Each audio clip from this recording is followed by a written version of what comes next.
Welcome back, everyone.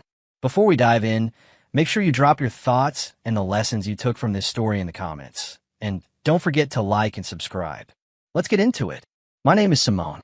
I am 35 years old, a pediatric nurse who works 12-hour shifts, and a mother of 10-year-old twins, Jalen and Maya.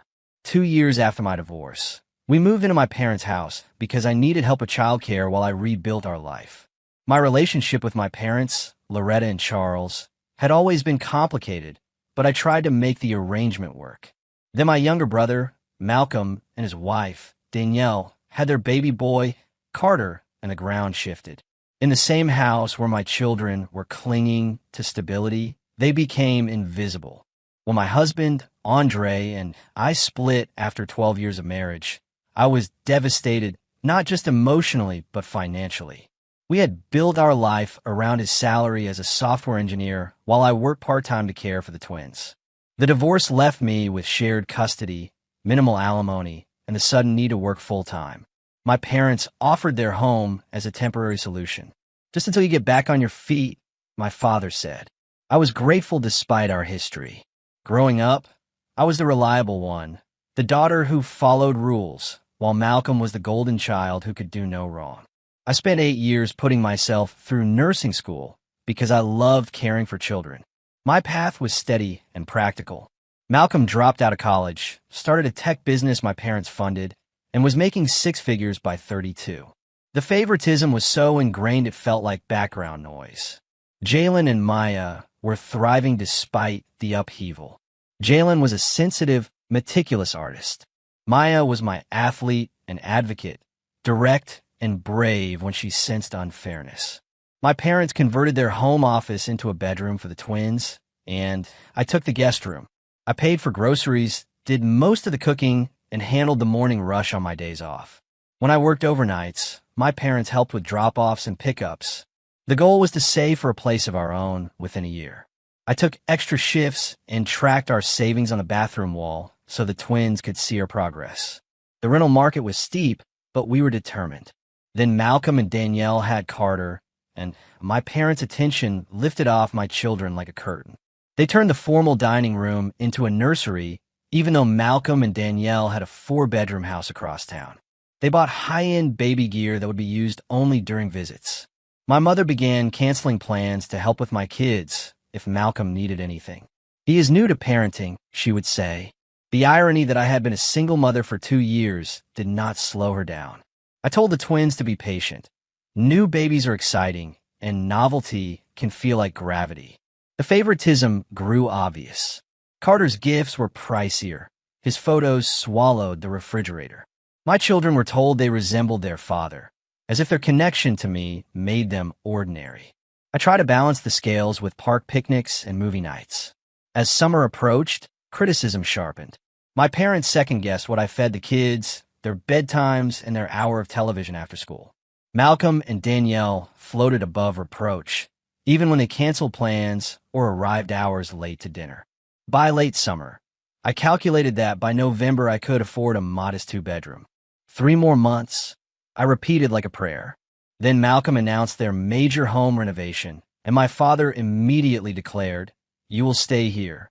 Not one person asked how that would affect Jalen and Maya. They moved in the next weekend. My father helped set up their portable crib. My mother cleared a closet for Danielle's clothes. The house changed overnight. Jalen and Maya were told to keep their voices down because Carter is napping. Their toys, already confined to their bedroom and a corner of the living room, were boxed up as clutter. The television, once the twins' hour after school, was tuned to Danielle's shows. One evening after a long shift, I found Maya quiet on the back porch. "Grandma said my jump rope was too loud," she said. That week, Jalen brought home an art project chosen for a district exhibition. When he tried to show my mother, she waved him away. She was helping Danielle pick curtains. I tried to talk to my parents. Jalen and Maya feel like they are not important anymore. My father called them oversensitive and reminded me that babies require more attention. I pointed out that Carter was in day care most days.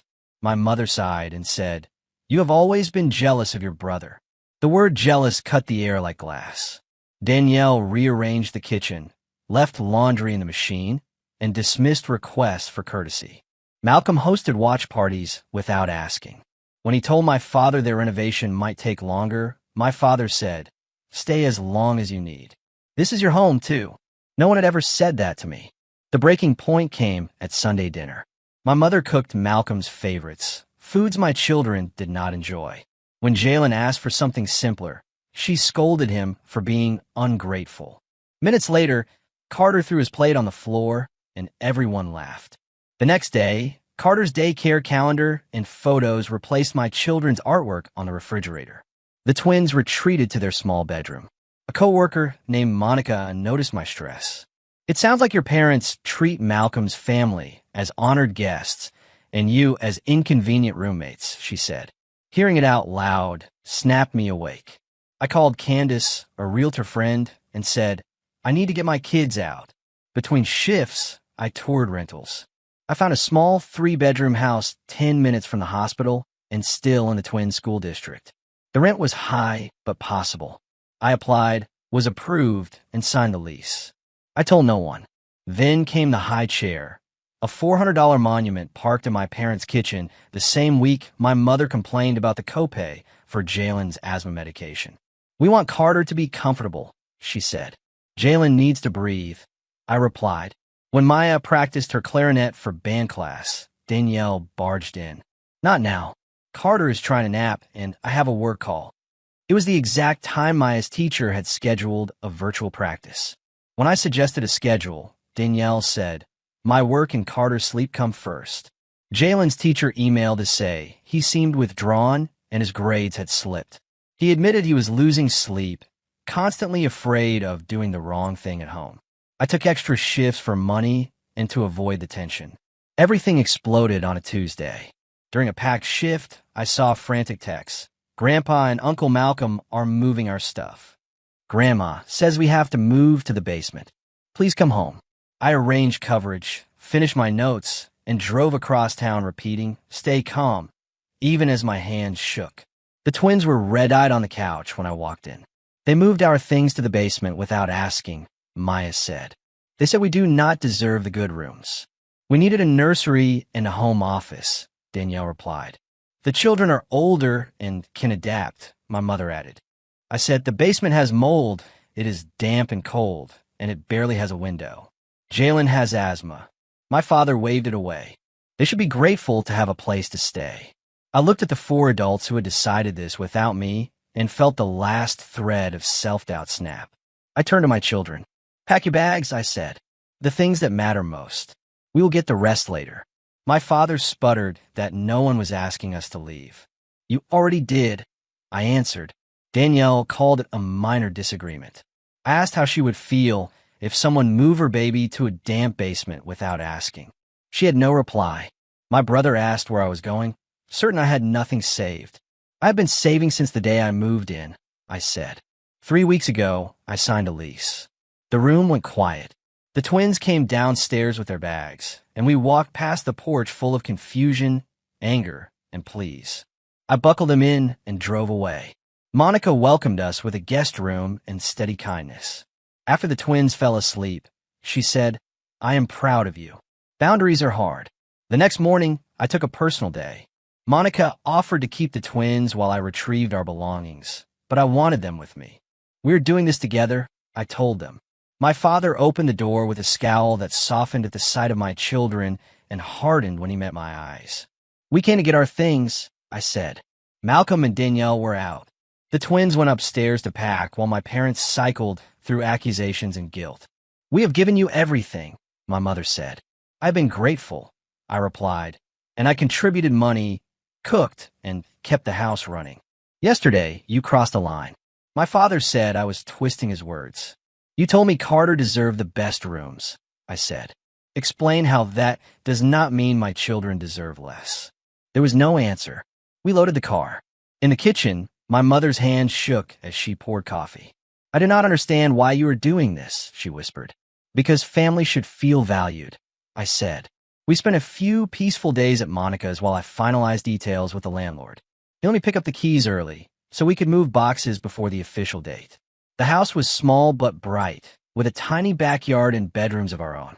It was in the same district and closer to the hospital. Friends and coworkers showed up with trucks and strongbacks. By evening, beds were assembled and the kitchen functioned. I texted my parents once to say we were safe and settled and that I would reach out when I was ready to talk. A week later, my parents arrived unannounced. "Your Aunt Denise told us the address," my father said. "They asked me to come home." I poured coffee and said, "This is our home." My mother said the children needed their grandparents, their uncle, and their cousin. "They need consistent respect," I answered. "When you can offer that, we will be around." They tried guilt and appeals to unity, and then a halting admission that they had been insensitive. "We thought we were helping Malcolm and Danielle through a hard time," my father said. "You did," I replied, "at the expense of my children's well-being." We agreed to share a Sunday dinner in 2 weeks with clear boundaries. In the weeks that followed, extended family members reached out with support. Aunt Denise became a regular visitor, bringing cookies and asking real questions about school. At work, I was offered a promotion to charge nurse with a significant raise and steadier hours. Word drifted back that life at my parents' house had grown more difficult. Without the quiet labor I had provided, and with my mother trying to keep up with an active baby and a full household, tempers frayed. When we attended that first Sunday dinner, Malcolm and Danielle were subdued. Jalen and Maya bloomed. Jalen's teacher reported that his focus and participation had returned. He joined an after-school art program and found a mentor who celebrated his careful eye. Maya practiced clarinet in her room without being shushed and began training for soccer tryouts. One evening over a puzzle, Maya asked, "Why did Grandma and Grandpa treat us differently than Carter?" I said, "Sometimes people cling to fixed ideas about who deserves more. They saw Uncle Malcolm as special, and when he had Carter, they transferred those feelings. It was not fair to you. We left to build a place where everyone is respected." In April, a small 3-bedroom house in our neighborhood went up for sale, priced just within reach thanks to my promotion and saving. With a mortgage broker's guidance, I made an offer. It was accepted. Becoming a homeowner had been a distant dream when we left my parents' house. Suddenly, it was real. The inspection came back solid, some cosmetic updates, and a water heater to budget for later. My father surprised me by offering to review the report. At my kitchen table, he traced a checklist with his finger and said, "The roof has a few good years left." For once, his advice carried no condescension, only care. As he stood to leave, he said, "I am proud of you. Buying a house on your own is no small accomplishment." I had wanted to hear those words my entire adult life. "Thank you, Dad," I said. He added, "I know I have not always been fair. I cannot change the past, but I would like to do better." It was not a full apology, but it mattered. Closing day arrived while the twins were at school. I signed the papers alone and stood in the empty living room of our new house, letting the wave of relief pass. 2 years earlier, I had depended on conditional support. Now I was holding proof that we belonged to ourselves. We moved in on a bright Saturday in May with help from friends, coworkers, and cautiously my parents. We arranged furniture, unpacked boxes, and ordered pizza for the crew. By dusk, when everyone else had gone, the 4 of us, my parents, the twins, and I, sat on the back porch and watched Jalen and Maya explore the yard. "This is a good home," my mother said quietly. "You have done well." I accepted the compliment without flinching. Maya leaned against me and whispered, "I feel like I can breathe here." Jalen nodded, holding the stuffed dragon he had slept with since he was 3, a small relic of a hard season we had survived. As the porch lights blinked on, I thought about the October night when I told my children to pack their bags. It felt like an ending. It turned out to be a beginning. Sometimes the clearest way to protect the people you love is to step into the unknown and close the door on a room that never recognized your name. If you enjoyed this story, please like, comment, and share this video with your friends. Subscribe and turn on the notification bell so you never miss a powerful story drop.